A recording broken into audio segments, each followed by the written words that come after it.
Welcome to Unrestrained, the podcast series from CPI.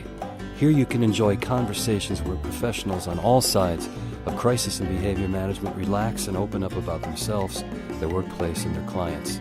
You'll get the latest tips and trends from the best in the business, so tune in often to integrate their experiences with your own.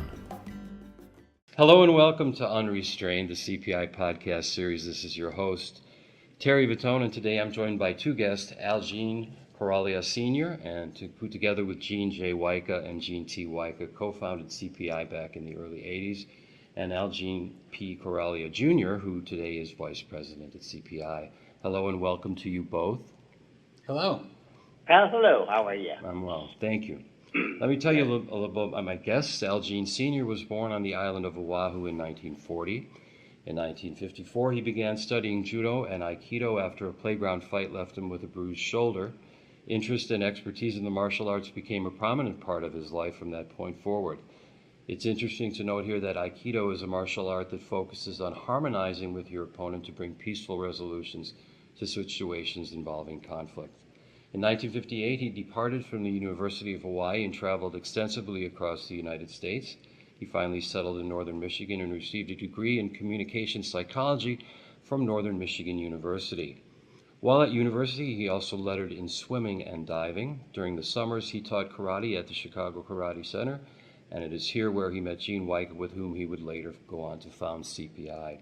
In 1963, the USKA promoted the first World Karate Championship tournament, and AlGene entered as a competitor. Although he was a brown belt at the time, he went on to defeat a third-degree black belt to become the grand champion of the tournament. It was the first of many titles, and by 1971, AlGene formed the Karate Institute of America in an effort to promote and maintain quality in the martial arts. In 1980, AlGene founded the Crisis Prevention Institute and began teaching and lecturing around the world. AlGene Caraulia Jr.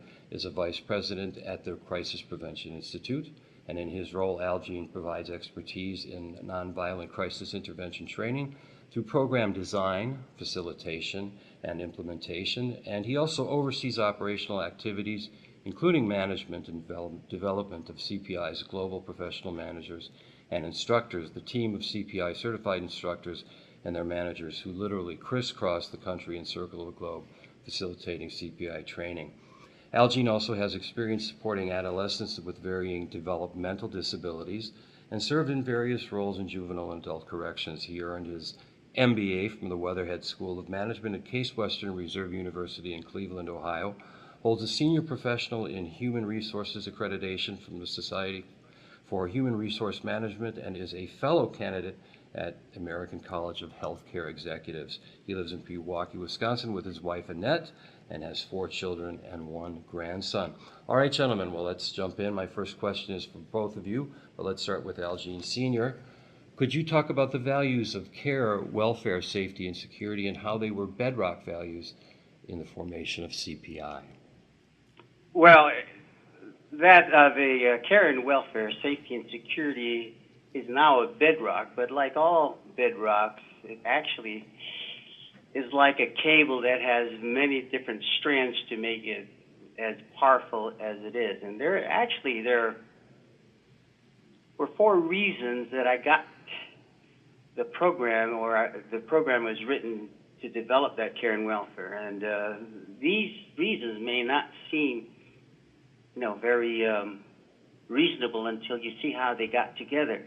The first was that I used to volunteer into mental health programs for the social services here in Cleveland. And one of the things that used to always bother me is that I used to play guitar and sing, and there was always this one person who always looked like he was just bubbling around, and he was very plodding. And one day I asked the caretaker, I said, what's wrong with Jonas? He says, well, they have to medicate him because sometimes he gets violent, even though he sings along as we do that. The second instance is that in the years that I used to have as my boss at the judo and karate school, we used to have these real great parties. I mean, these parties, there was a family member who was married to my teacher's daughter, and he would get very violent. And at one party, I saw him get so violent that my teacher, was my judo teacher, actually had to throw this guy down, but it wasn't one of those hurtful throws. He had a ability to do that. And holding that person down while the party was going on like nothing was happening because everybody was used to Tony. But my teacher was patting him, Tony on the head and saying, calm down. And I could see that Tony's eyes from the glaze just kind of calmed down now. So the third thing is that one of the guys that was teaching for me in one of my schools was a therapist at a place called Fairhill Hospital. And at Fairhill, I asked him one day, what happens when these persons get crazy? Because one of the things that he was teaching them how was self-defense techniques for some of the staff. And he says, well, then we have to wrestle that sucker down and then give him some Thorazine and then have him turn into mashed potatoes. Now, all those things occurred to me when I was hired by the Cleveland University Hospital's psychiatric facility. As I was teaching them, all of a sudden, it got me to remember that these persons, I was brought there to teach them how to protect themselves. And essentially, as I was doing this, it occurred to me that I was teaching them something that was incorrect. I was not teaching them what was the essential core of what they were doing as mental health personnel. And so therefore, I remember clearly one day when I asked, why do you put your hands in that position when the person is attacking you? And the person gave me, the stock answer, well, that's because you want to block, blah, blah, blah, I said, no, it's care and welfare, safety, and security. It eventually got to the point where it made sense to me that I was not there and they were not there to learn how to defend themselves, protect themselves. What they were there for was essentially the care and welfare and safety and security of that particular person, because a mental health facility is built for only one purpose, and that is because people get crazy. If they didn't get crazy, then you wouldn't need to be, doing whatever they were doing. So essentially, that's the way that care and welfare, safety, and security actually evolved. All of those things came together, me understanding that you don't want to just Thorazine the person, you don't want to just, get them like mashed potatoes, but you want to do what my teacher did, is care and welfare, taking care of the person rather than hurting that son-in-law of his. He was just trying to take care of that particular individual. That's what I call the mantra. And once that occurred, it was so clear to me in the teaching that we were not there to teach staff any violent methods. All we want to do is get them so that they have this care and welfare. And the other thing that was really powerful for me is that I remember when I was a young guy and I loved battling, the most fun part was after the battle. It's when it was easier to become friends with the person I was battling with. So I had that same feeling. As a matter of fact, I looked up the word therapist at one time. And one of the things that people don't realize is an old Greek word for companion. And a companion is a person that goes along with you on a trip. And after the trip, if you've kept each other safe and helped each other, you find that you become easier to be lifelong friends with the person that has gone with you on those trips. So, how's that?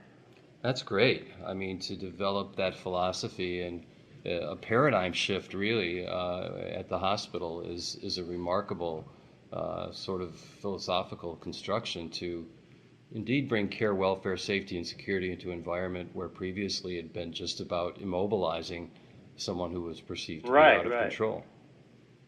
AlGene? Can you imagine in the 70s, that's all they did. That's right. what they did, you know. They were hiring me to make sure that we made the staff safe and then grab the person so that they can apply some medication to that person. Fascinating. We'll put them into posy restraints, as I recall, was the famous, famous restraint system at that time. Mm-hmm. How about you, AlGene? How are those values pertinent today? Well, I think that, as I hearing this story again, it's gratifying to know that mantra, as my father has just referred to, continues on, and I think it's so important for us as professionals, as an organization, to have a focal point, a point of reference for all the things that we do. It's easy to say that we're here for someone, or we're here to take care of someone. I mean, I don't know anyone who gets into healthcare or into human service work because they're or for any other reason than they really have a genuine desire or need to take care of another individual. Unfortunately, what's happening today is that we see there's a move to the quickest, the fastest, what's the most efficient way of getting from point A to point B. And I know that those are true realities that we're not going to avoid. Concurrently, we also have to be able to say to ourselves, if I am taking this process or I'm applying a tool or a skill to a situation, whilst it may be efficient and even effective, is it really providing the experience of caring for someone, of providing safety for not just the staff member or not just the person in crisis, but really everyone who's involved in that moment? You have to be able to ask yourself, are we satisfying the entire part of the entire equation? We see that sometimes that's lost sight of, or it may not be given the same level of value. Well, you're a professional, you're a teacher, so you should understand what you're getting into. We've heard that kind of statement over and over again. Well, I agree, and I think part of what you're speaking to is this whole lean and mean movement of streamlining, but the business model here in the United States maybe has too much emphasis on the mean part of lean and mean. Yeah, I mean, it's easy to lose sight of how powerful that relationship is. And, I can tell you, from my own professional experiences, the ones that I've had the best and most trusting relationships with, and I'm talking about maximum security, correction scenarios where everyone knows who the criminal is and who the officer is, but some of the best relationships were the ones where I was able to manage someone without hurting them, and at the same time they recognized that I wasn't out there to just take advantage of them through my own position. That's really an interesting dynamic, because a lot of people look at, once you're done with the physical stuff or the crisis itself, you're done. Being willing to understand, and while I'm not a therapist, if I was in a corrections environment, I certainly am someone who's in a journey along with that person in that same moment. Did you find that your peers learned from you in that aspect? I mean, it sounds like that mentality was enlightened for that particular venue. Initially, I was, in the corrections environment, it wasn't really understood what the heck how I was approaching it, and again, it's really looked at as the school of hard knocks. I mean, whoever, survival of the fittest, who's going to be the toughest is going to win. Only when I was able to move into a role of training manager did I have a chance to have that kind of influence. And it was really fascinating to see this happening. Here we had 1,800 captive clients on any given day, maximum security scenario.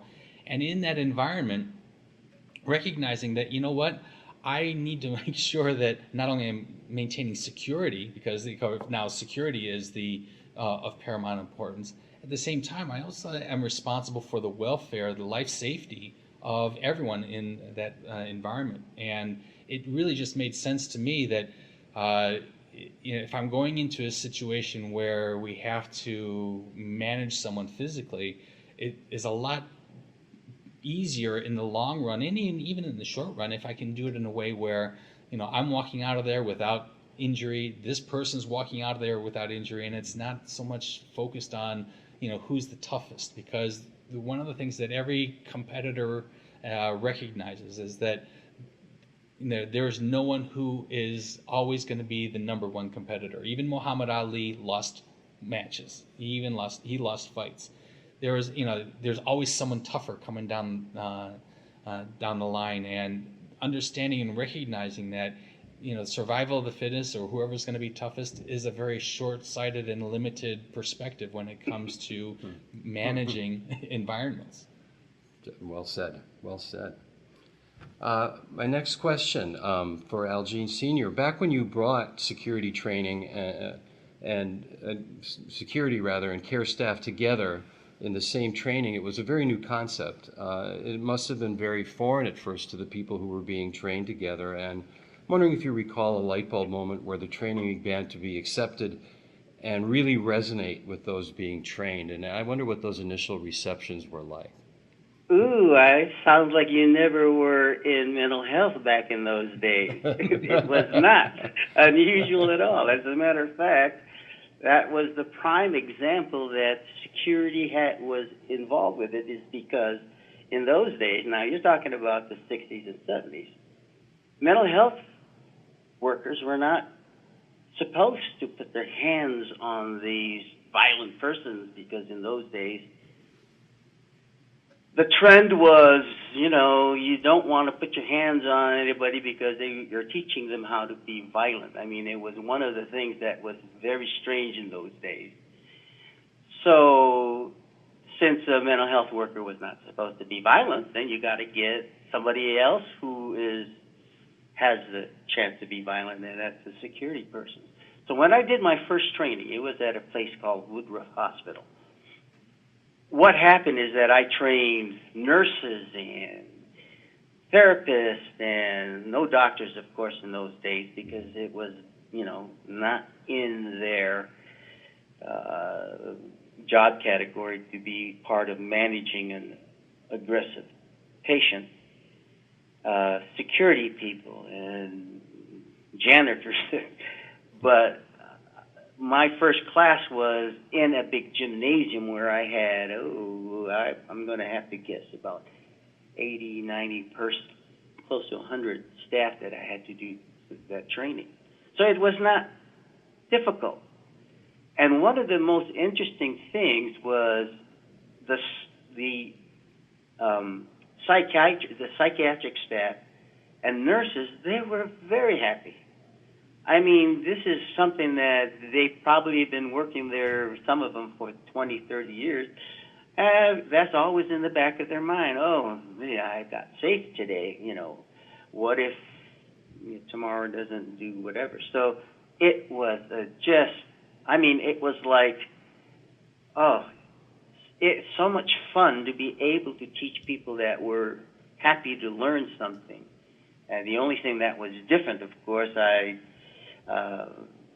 had to really examine my teaching procedures, and I did a lot of things that I would never have done with teaching technical things. That actually is what the program is designed around, trying to teach a person that had a 50, 60-year-old woman that has never been in a real fight other than spanking their child, teaching them how to manage a person without getting hurt and at the same time not hurting that person. That was really, really an interesting process of teaching the technical things and designing it with a mantra, in a sense, so that the person would be doing what Immanuel Kant used to say as his categorical imperative: act only according to what maximum, whereby you can, at the same time, that it should become a universal.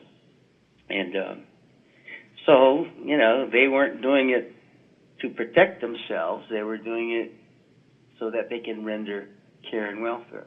They weren't doing it because they had to medicate the person, give them Thorazine, but they were doing it so that later on they can be able to talk to the person and do some kind of therapeutic progress. So, in a way, thinking that they were separated in mental health facilities, they were only separated because of tasks and because of titles. The reality is, any facility like that, acting out behavior, a person does not say, okay, I'm going to only act out with persons who have uniform, you know, and a badge. I'm going to attack that person. I've got to leave this child alone, and I'm going to leave this nurse alone. That doesn't happen. So you found a great receptivity to the training when it began. Oh, like crazy. As a matter of fact, I remember that. Now, I have to, first of all, say that this program started with what is called PCI, which is called Physical Crisis Intervention. When I designed the program, essentially, was not because I was doing it for a therapeutic reason. I was doing it because I understood any kind of crisis. There's a Chinese saying that any crisis means danger and opportunity. So in developing that, I used that word crisis, and I said physical crisis because the person is going crazy. And then intervention, of course, at that time was the common word for when you have to stop a person from doing drugs and all of that stuff. That was in the 70s. So I used that title, physical crisis intervention, so that the staff would understand that that's what we're going to do. It's going to be, I'm not here as your therapist. I'm not going to teach you how to use therapy. All I'm going to do is show you how not to get hurt and how to manage that person as safely as possible. And so with those words, physical crisis intervention, PCI, it actually, was what I was interested in doing. So that didn't mean that it was only for security. It didn't mean it was only for therapeutic staff. It meant everybody's got to get together on this particular thing. I see. And at that time, did you have any feeling or foreshadowing of how prominent de-escalation training would grow to become? Heck no. As a matter of fact, I'm blown away. What is over 50 years in this? The original program that I wrote and this outline still exists. I mean, that's why I talk about it being like a cabling. I mean, it's not one thing that makes this program, and I almost feel like bragging that, these strands that are connected together are so powerful that it has maintained itself for 50 years with very little change other than terminology that I've seen and some of the upscale studies that have been with in psychology. But I mean, the way I look at the program and the way I outlined it was real simple, because I'm not a very smart guy, and I need to have things that I can follow myself as I train. So simply, the first thing that I had to let them know is very simply, anybody is going to attack you. There are these 4 levels that will happen. When they attack you, it's normal. And a lot of this stuff is taken just from normality. I mean, from real stuff. If a person wants to attack you, there's a moment where you can see that change. Very seldom does a person go from not, doing anything, unless, of course, they're a devious person. But even yourself, actually, if I may just kind of back up, crisis intervention is something that everybody does every day. Almost everybody does what we do, except some of us don't think that it's part of a job. It's part of, how many times have you had to intervene with a buddy of yours?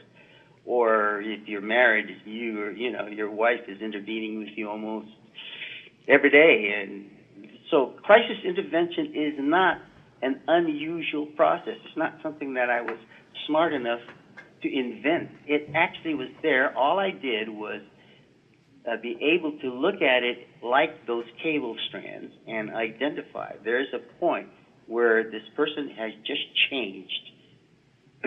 And I also look at it in a system where it's very mathematical. If this changes, then that will equal what you have to do is identify the change and do whatever. So, and one of the problems that we have in I think, educated people is the fact that we tend to want to put great fancy words on things. And another thing that I like to do is I say, if you're ever going to talk to anybody, I used to tell this to all my children, that you have to bring at least 3 dictionaries with you. And the first dictionary is your own. What do you mean by those words? The second dictionary you need is, what does that person know? And when you say a particular word, what does that word mean to them? And the third dictionary you need is what I call, the Webster's dictionary. Then if you don't agree, then you all look at this Webster's dictionary. So what I did with those 4 levels, if you want to look at what my very simple mindset was, I am going to put a word there, and I am going to define it in the class. So therefore, when I use that word, it will mean the same to you as it will mean to me. So if you look at the 4 levels, that's all I really was very fortunate to be able to do. There's the word, I'm going to define it. This is the next word, I'm going to define that. And then defensive, that's a word, I'm going to define it, etc., etc. And it's such a simple program that, like I say, I'm so flattered that it's lasted so long, but it's because I think persons look into the complexity of things rather than the simplicity of it. It's very simple. So person goes these 4 levels, and the 4th level is they can't act out anymore. I mean, energetically, a person cannot run the 100 yards, the 100-meter dash too much longer than about 9 seconds. Then that person either has to rest or fall down and die. That's what your body goes through. You can't do it any longer than that. No matter what happens, no matter what kind of drugs you've taken, there's a point where he's going to have to stop. And I don't think most persons realize at that time that occurs, because they used to talk to me about PCP lasting forever. No, just wait until they rest, and then you go into it during the rest. Mm-hmm. Anyway. So you're saying that the reason that the crisis development model is so enduring is because the behavioral and philosophical foundations are so archetypal. Yeah, there's no. What's different about that? Tell me anybody that can act out forever, and I'll give you a super, a super being. It's impossible. Tell me a person who is crazy all the time without calming down to, a lower level. And I'm going to show you a person that is going to probably die within 20 or 30 minutes. There are things that are so impossible that the persons have made up stories about how bad they are, that we sometimes get to the point where we actually miscommunicate ourselves because we want to be too complex. And that's one of the problems. What I think that, in fact, I'll tell you from my point of view, I didn't like using all the terminology because it more confused me, because sometimes I didn't even remember the word that I was supposed to use, and I'm so impressed that it's lasted so long, but it's only because it's been with us since we were, born as animals. Mm-hmm. So for both of you then, would you speak to whether crisis behavior management is at heart, you kind of touched on this, an art, science, or a combination of the two? Well, now, I used to be confused about that. I've one of the things I love to do is study to see what are things. And I couldn't understand, if you look at these definition in the dictionary, boy, very difficult. But for me, very simple now. I finally got to the point where I understand what art is and I understand what science is. Art is performance. You cannot do any art unless you perform it. So therefore, anytime you perform things, your art might not be good, your art might not be fantastic, but you are performing it. That's an art form. Anything you do is an art. Science is the study of that art form. In other words, you cannot have science unless there's something that is performed or is in existence.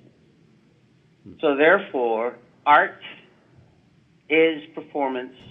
Science is, okay, let's see, how did that happen? Why did that happen? If you do this, what would happen? If you do that, what would happen? That's the science part. And that's the part that takes different kind of intellect than a person who's artful. Artful people sometimes don't know why they're doing it. You see a athlete doing things, and I still remember talking to, I can't remember one of the Browns tight ends, and he did a fantastic catch, and I used to do some training with him.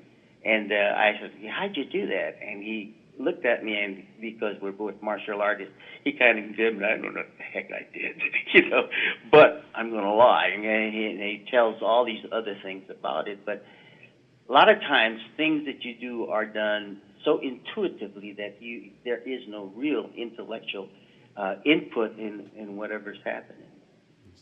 So art is very simply, you do it. Just do it. Mm-hmm. Science is then you see whether you liked what you did or you didn't like what you did. And what you liked is this, and what you didn't like is that. All right. Yeah. And I tend to see the art and the science of crisis management and behavior management in the very same light. I think that one of the things that really helps to differentiate what we do is that it's not based in this is the theory, or this is the reason why you do X, Y, or Z. We want people to really bring their experiences to the table, and then we have a chance to work with them and play with it, and it gives an active environment for learning these concepts of crisis intervention. And I think what's really interesting when we add that on top of that is the fact that it's not as though we're telling something or telling something new to a learner, someone who's being exposed to the content. It's not like it's brand new. It's stuff that they've known or they've experienced.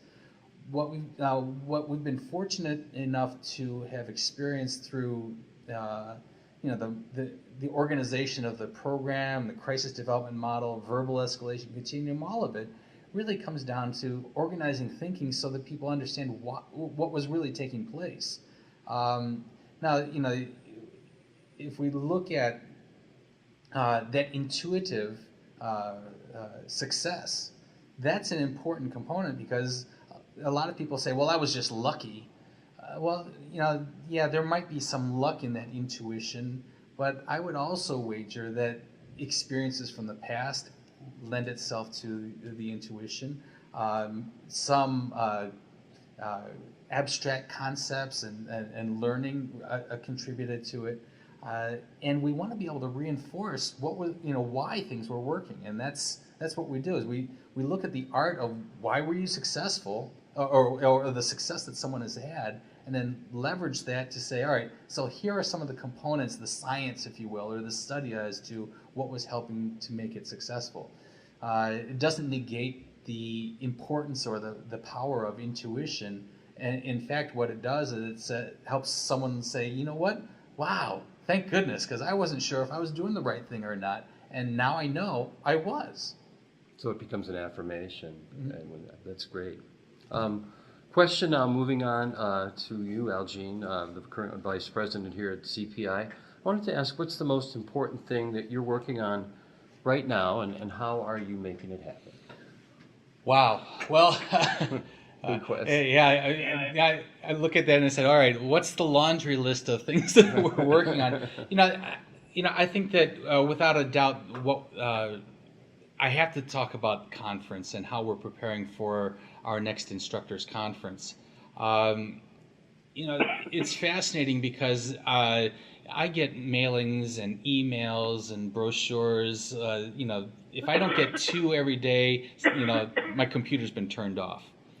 But I hear about conferences and these different seminars and symposiums that are coming along, and they look really interesting to me.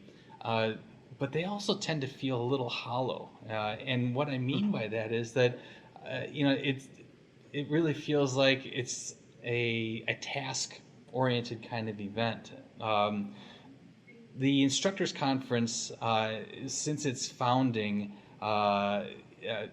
since the first one, and as we've continued over these many years, has been much different at CPI. It's really been focused on, yes, we're going to give the certified instructors and participants more information, information that helps to deepen.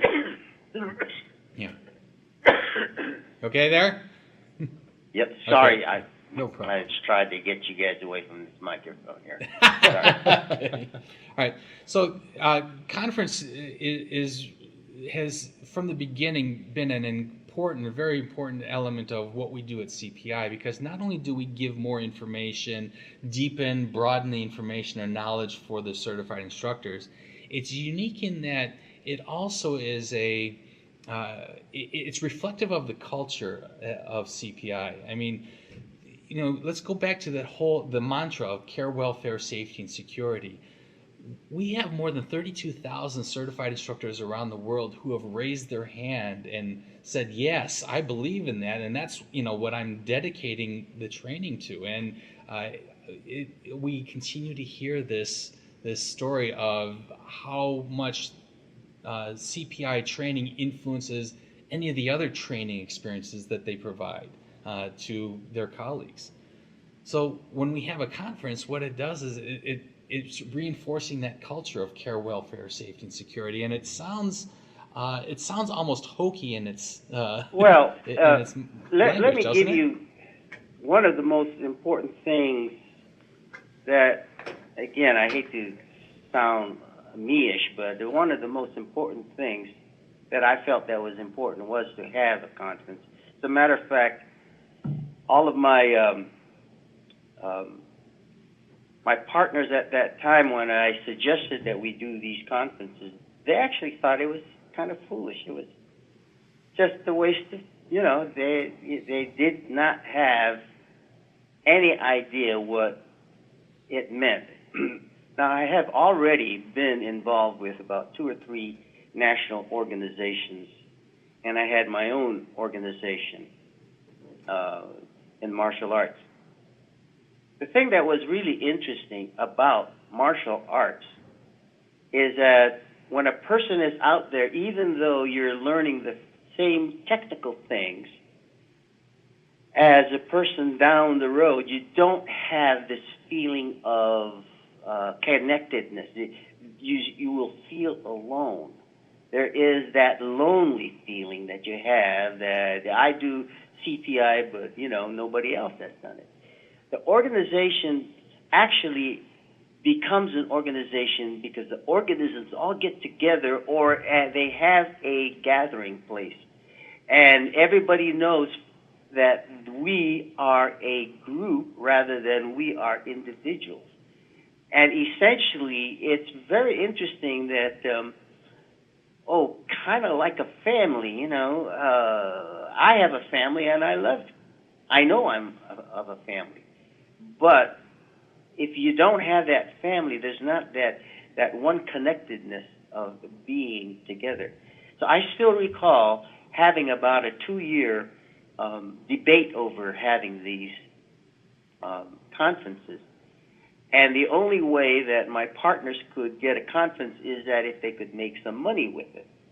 And so therefore, that's when we designed all these other programs. But what was very powerful, especially in the first one, and what brought the rest of my group, my management group, into understanding the conference, was the fact that the people left there with such a great feeling that all of a sudden we became CPI rather than, I just trained in nonviolent crisis intervention. It was CPI was now the family group that happened. So that conference is not only just to make money, but it is essentially the only way that you can design an organism or organization. It's a powerful way of saying, hey, you are from England and I'm from California, and we're family. It's a very powerful moment that most people don't realize how powerful that organization conference is. But I know, because if you look at all the other crisis intervention organizations, they do not have the same power we do because of that one very powerful instance. We are an organized group. We have a group that we would say we belong to each other in this particular way. So, I see. As much as all those things matter, Gene, the thing that really matters is to design it so that you develop that connectedness with the mission of the program, which is the care and welfare, safety, and security. Well said. Mm-hmm. Well, are there any final thoughts that you'd like to leave us today with before we can wrap up our interview? Thank you very much both for joining me today on Unrestrained. No, actually, I haven't been talking about this for a while, but it inspires me to write a couple of other things about how the program really built its strands of power. And I'm just impressed. You guys are doing such a great job in keeping this thing going, but I don't think the members would let you not keep it going. And again, if you look at why that conference becomes a power tool for building the mantra, it's terrific. Mm-hmm. That's great. Thank you. Yeah. Thank you.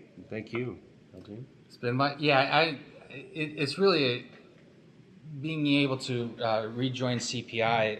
It's been such an honor, because I have an opportunity to work with just tremendous professionals. Of course, our team here in our Milwaukee offices, in addition to the global professional instructors and managers that we have all around the world. I mean, it's easy to see what they're doing, and the reality is that not everyone can do what they do.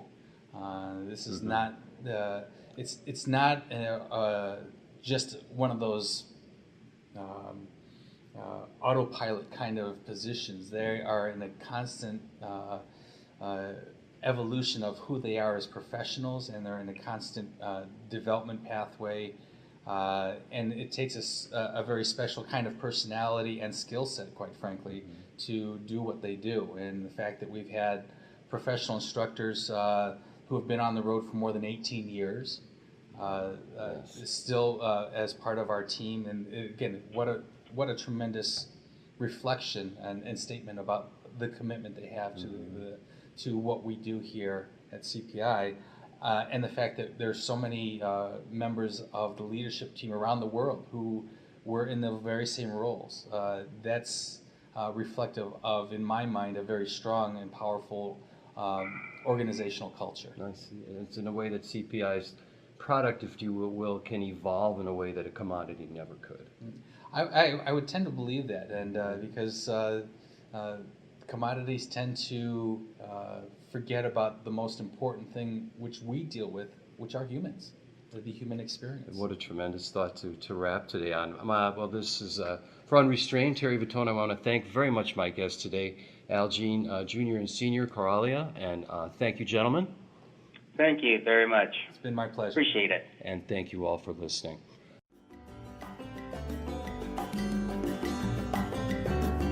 Thank you for joining us today on Unrestrained. Tune in again soon for another interview with an expert in behavior management. Until then, this is your host, Terry Vittone, hoping your intention is prevention.